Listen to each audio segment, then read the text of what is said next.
Muy buenas noches. Este viernes 23 de mayo, saludamos a todos los que están presentes, que están concurriendo a este Diálogos en Café, auspiciado por Marcos Escudero.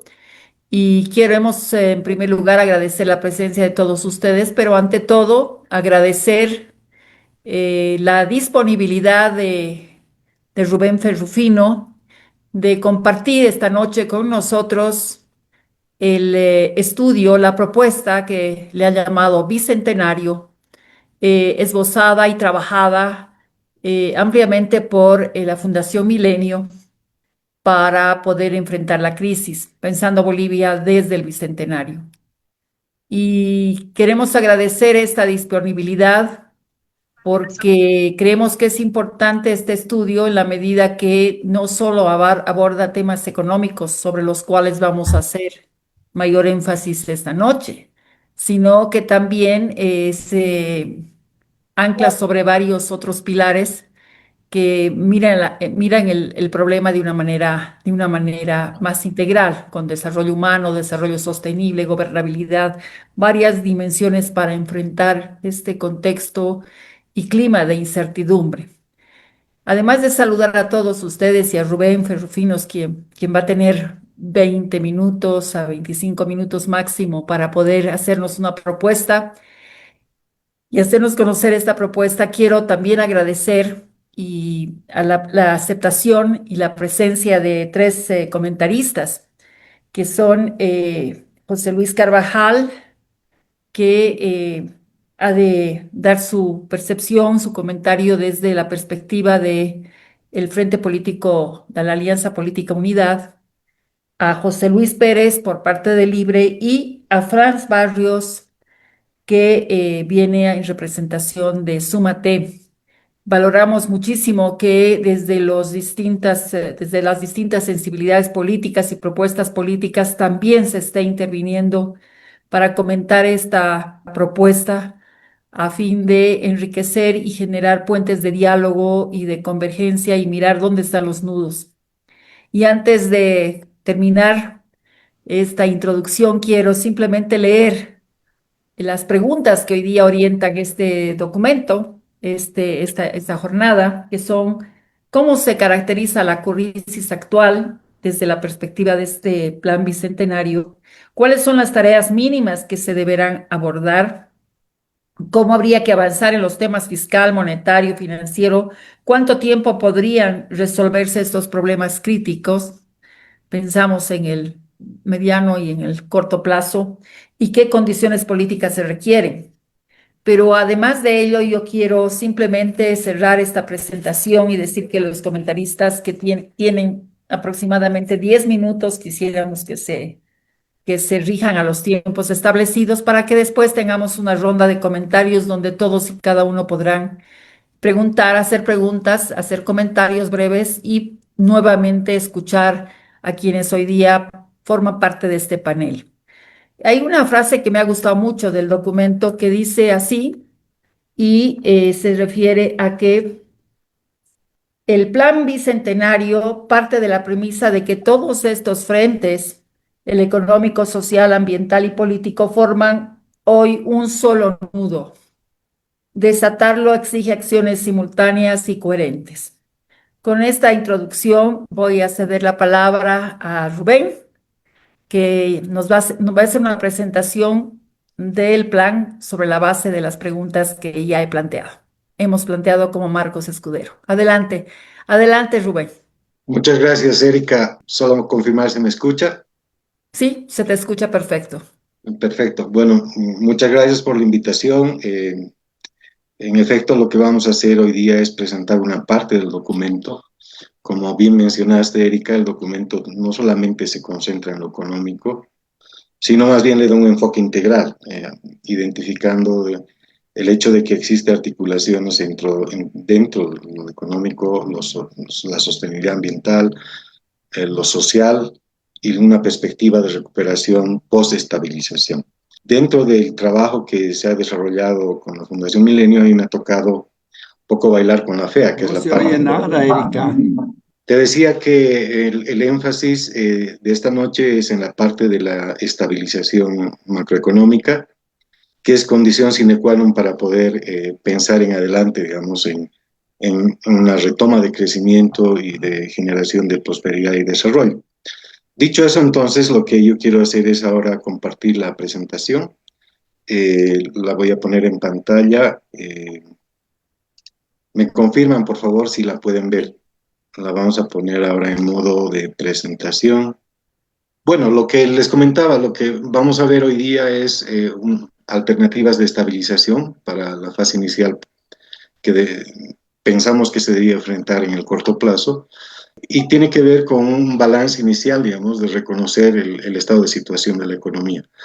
Creo que ya ha calado en la sociedad en su conjunto. El origen del problema es el déficit fiscal, que ha sido sostenido a lo largo de estos años, pero también hay una complejidad debido a la forma en la que se ha venido financiando el déficit fiscal. Si ustedes ven las líneas verdes, en las barras, corresponden al financiamiento interno y la barra color naranja al financiamiento externo.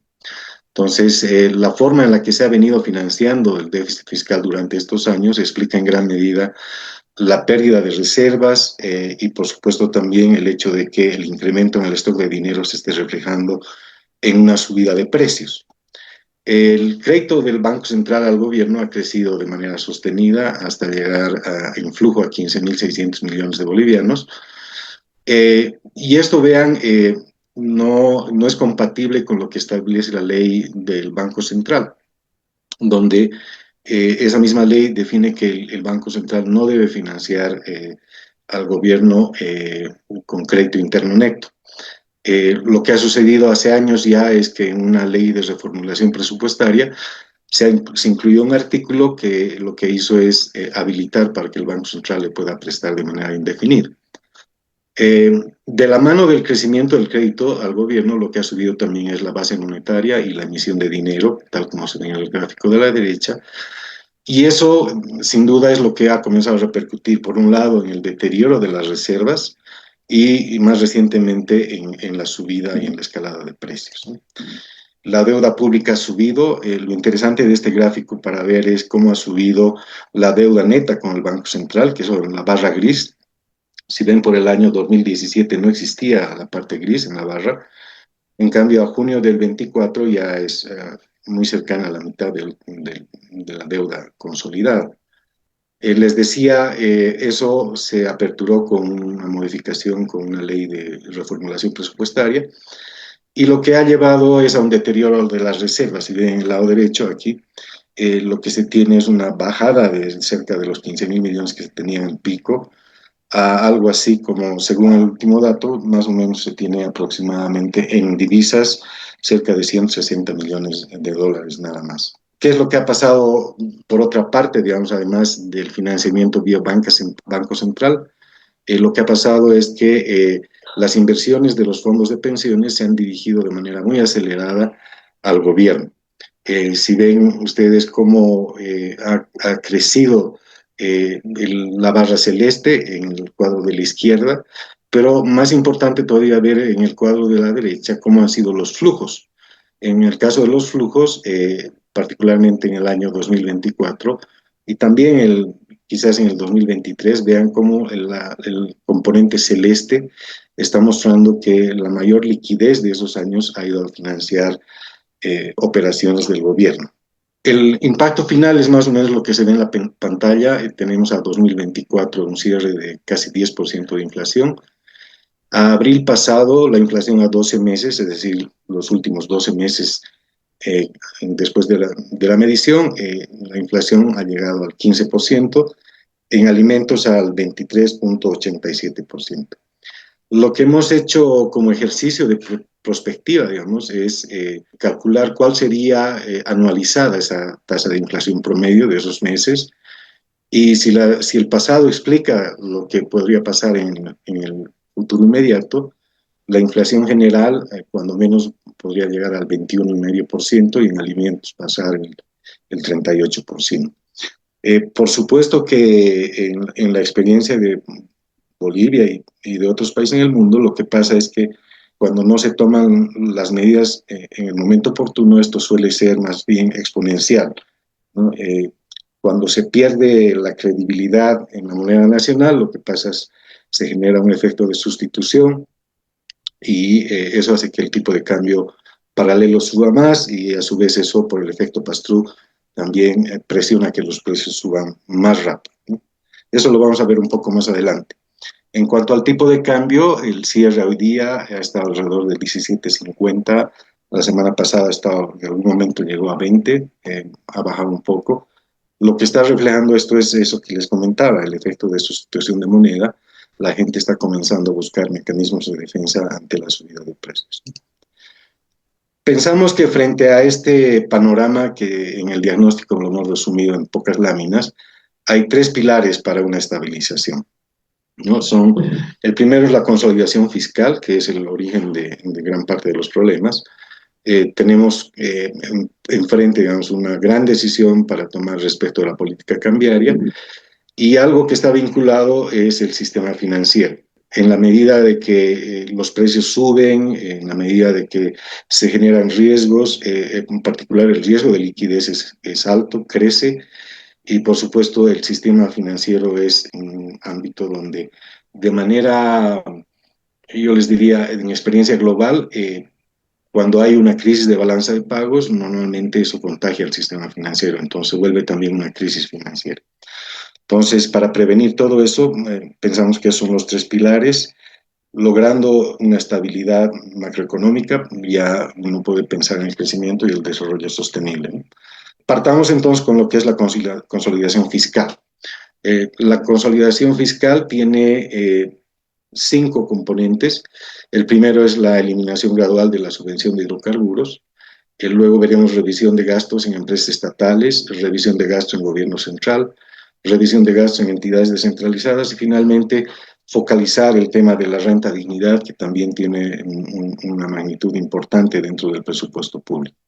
Entonces, en el primer caso, cuando hablamos de la eliminación gradual de la subvención a hidrocarburos, estamos hablando de un ajuste en el precio de la gasolina y el diésel al precio internacional de compra efectiva, pero aquí está un elemento que tendría que ver con un mecanismo de estabilización de volatilidad, pero no de tendencia, ¿no? La tendencia va a ser a la subida, la idea es que este mecanismo sea muy temporal y ayude a mitigar puntos, digamos, extremos de subida que previsiblemente se van a generar. Habría un precio único al consumidor para cada producto. No estamos pensando en que se debería segmentar el combustible en movilidades privadas o públicas, o en diésel o en gasolina. Habría un precio único para evitar lo que siempre sucede, ¿no? Oportunidades para arbitrar e incluso para conductas que posiblemente podrían ser sancionadas por especulación. Se mantiene y se facilita una autorización para la importación libre de combustibles, eso es absolutamente importante. Y lo he puesto en rojo porque todo esto está de la mano ligado a una subvención en el decil más bajo de ingresos, es decir, los hogares con los ingresos más bajos recibirían una compensación y esas serían transferencias en dinero a esos segmentos, a esos hogares más vulnerables, ¿no? Los mecanismos de transferencia pueden ser bonos, pueden ser una billetera móvil, abono en el celular, en fin. La parte operativa, por supuesto, hay que pensarla mucho más. Y valga aquí un paréntesis muy corto, en el sentido de que el documento mismo tiene muy poco de atractivo desde el punto de vista electoral, porque no ha sido pensado como una propuesta electoral. Entonces, es por eso que se mantiene en el nivel técnico y trata de mostrar cuáles serían las incidencias de cada una de las medidas que las vamos a conversar ahora en adelante. Entonces, el ejemplo de ajuste gradual en el combustible para hacer un crecimiento constante, es una tasa intermensual constante, en un periodo de 2 años significaría un ajuste de 32 centavos de boliviano por mes, ¿no? Y en la medida que esto se inicia, también deberían comenzar inmediatamente a darse las transferencias mensuales al quintil de menor ingreso.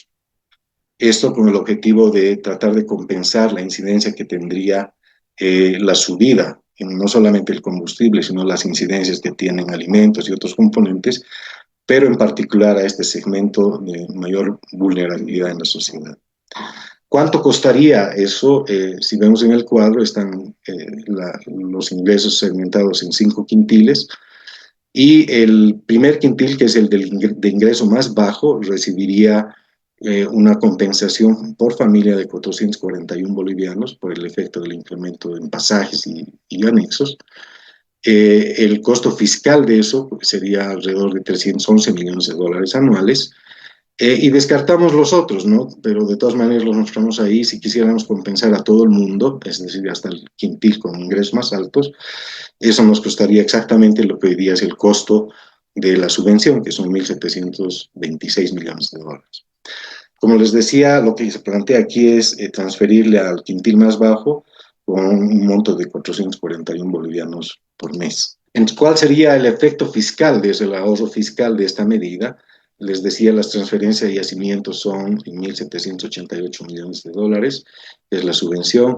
Esta focalización en el quintil primero de más bajo ingreso serían 311 millones, entonces ahí habría un ahorro fiscal de 1.477 millones, aproximadamente 3.2 puntos del PIB, ¿no? Que podrían ser mitigados o reducidos en un periodo de 2 años. Pensamos que esta gradualidad es importante porque de otra manera, digamos, el efecto de la inflación es realmente insostenible, ¿no? Y eso podría hacer inviable, más allá incluso de la complejidad que tiene esta medida, podría hacerlo absolutamente inviable.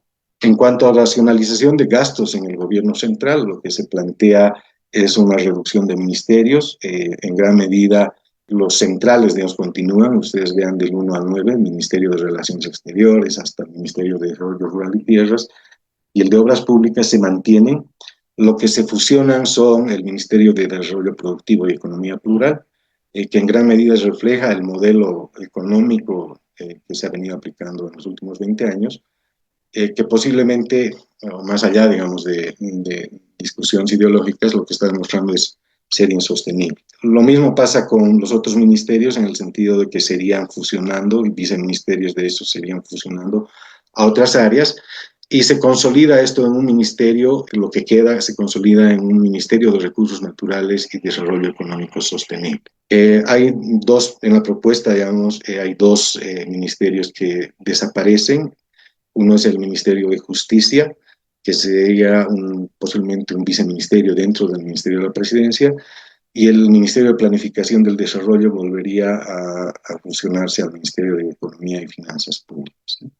Esto significaría un ahorro de cerca de 406 millones de dólares año. ¿Qué pasa con empresas públicas? En empresas públicas lo que estamos mostrando son todas las empresas que han mostrado déficit acumulado desde su creación. La definición de cuál es el mecanismo, la forma de solución de cada una de las empresas es específico a cada una de ellas. O sea, yo creo que es un error decir que todas se pueden resolver mediante mejor gestión o que todas deberían ser privatizadas. Creo que hay que ver caso por caso la relevancia, la necesidad y la posibilidad en la que estas empresas resuelven fallas de mercado. En el total de estas 15 empresas con déficit acumulados desde su creación representan una pérdida de 4.503 millones de bolivianos, que es un equivalente a 646 millones de dólares que podrían reducirse de revisar las transferencias que se hacen a este tipo de empresas. Luego, en entidades descentralizadas, lo que ha pasado, todos sabemos que estas han crecido de manera desmesurada. Una de ellas era la autoridad o la Agencia para el Desarrollo de la Sociedad de la Información, pero hay otra que estaba vinculada al tema de la reivindicación marítima, que ya ha sido eliminada recientemente, creo que hace unas cuantas semanas atrás. Pero he marcado en amarillo lo que es grande, ¿no? El Servicio de Desarrollo de Empresas Públicas Productivas se lleva alrededor de 3.000 millones de bolivianos, y eso es en transferencias que le hacen a estas empresas para apoyar su funcionamiento. Pensamos que esto debería resolverse en el corto plazo, y esas transferencias no deberían producirse a menos que esas empresas demuestren que pueden revertir su situación en el corto plazo. Hay 21 entidades descentralizadas que están con esa dificultad y le cuestan hoy día al Estado 540 millones de dólares. Entonces tenemos el último componente, que es la renta dignidad, En el caso de la renta dignidad, la pretensión es muy pequeña, pero como ustedes saben, todo suma cuando se trata de un problema fiscal grande. En este caso, lo que se busca es focalizar en las personas mayores de 60 años, pero solo en las que están en condición de pobreza e ingreso medio, es decir, dámoslo por el otro lado. Del 100% de las personas que hoy día reciben, solamente estaríamos excluyendo al 4%. Ese 4% son personas mayores de 60 años con ingresos elevados. Eso significaría, al eliminar ese 4% de la estructura, digamos, de mayor ingreso, estaríamos generando un ahorro fiscal de 162 millones de dólares anuales.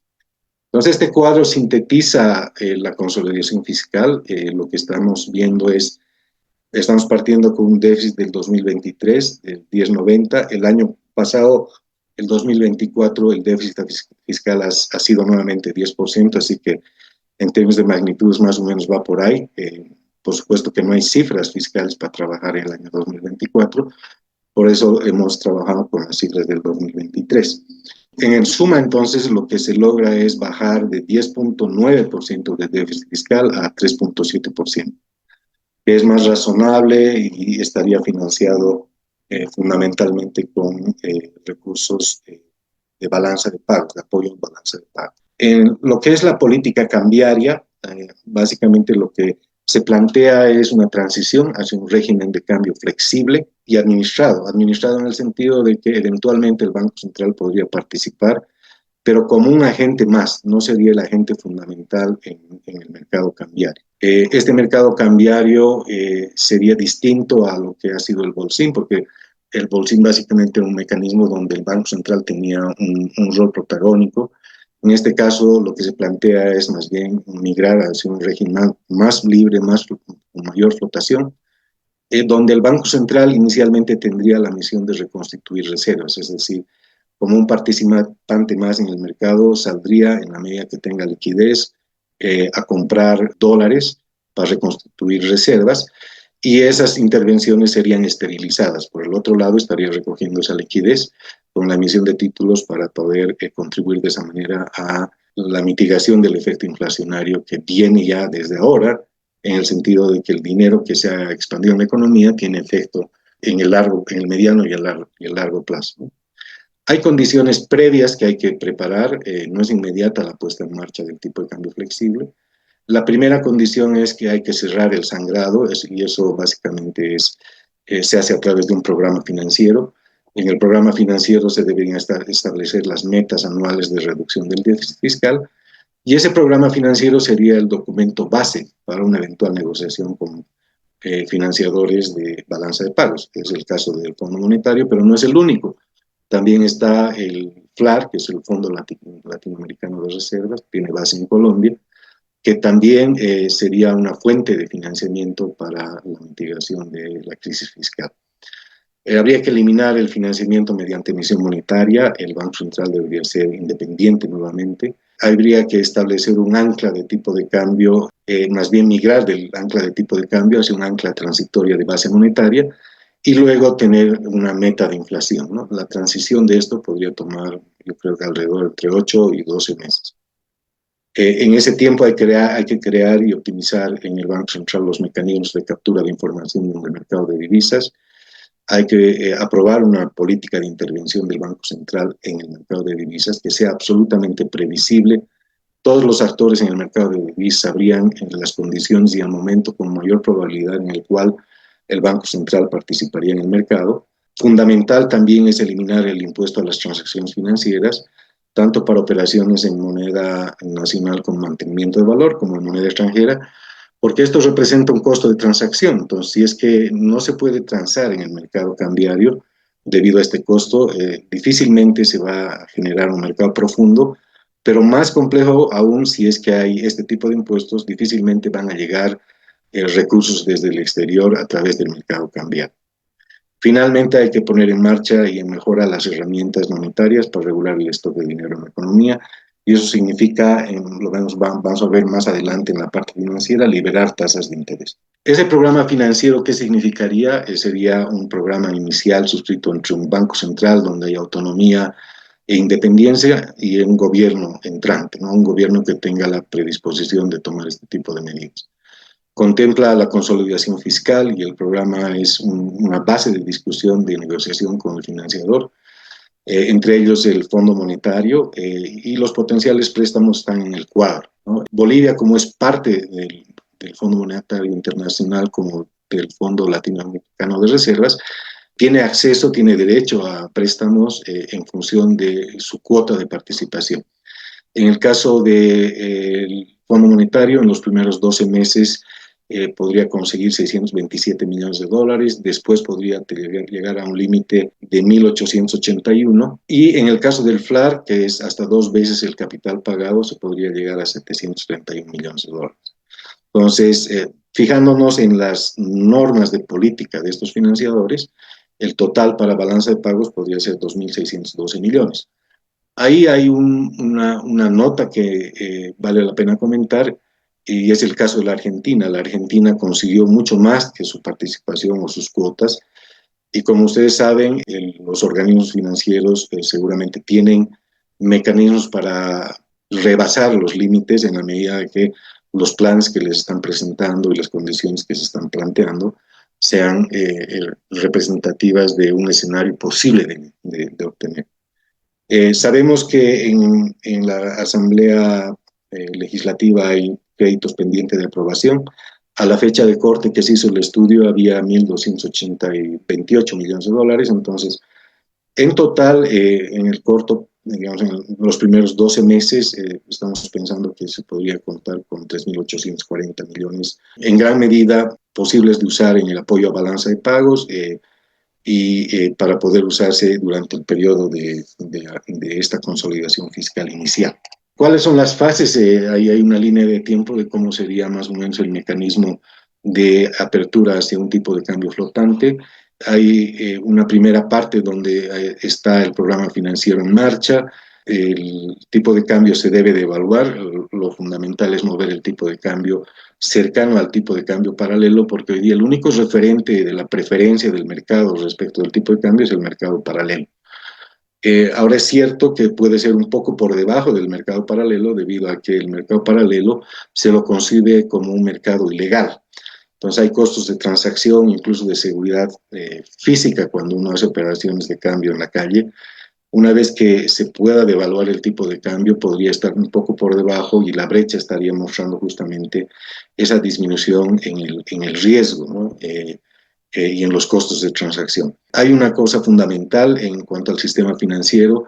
Hay una necesidad de devolver a los ahorristas aproximadamente 1.800 millones de dólares. En esa línea de tiempo, entonces, hay temas importantes como la devolución de ese dinero a los ahorristas en dólares, definir metas del stock de dinero en función de la base monetaria, eliminar el impuesto a la utilidad de las empresas adicional a los bancos, con la idea de que esos recursos vayan a fortalecer patrimonialmente a los bancos, no es para que vaya a distribuirse utilidades, sino para fortalecer patrimonio, que en definitiva es una barrera de protección a los ahorristas. Hay que levantar los cupos de techos de cartera y las tasas de interés, dejarlas libres.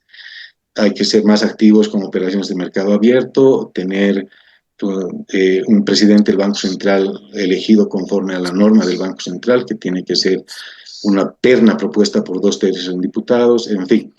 Entonces, en el momento 5 y 6 es cuando se produce la flotación del tipo de cambio nominal, y a partir de entonces lo que se consigue es que el tipo de cambio ya no sea un precio político como ha sido durante estos últimos años.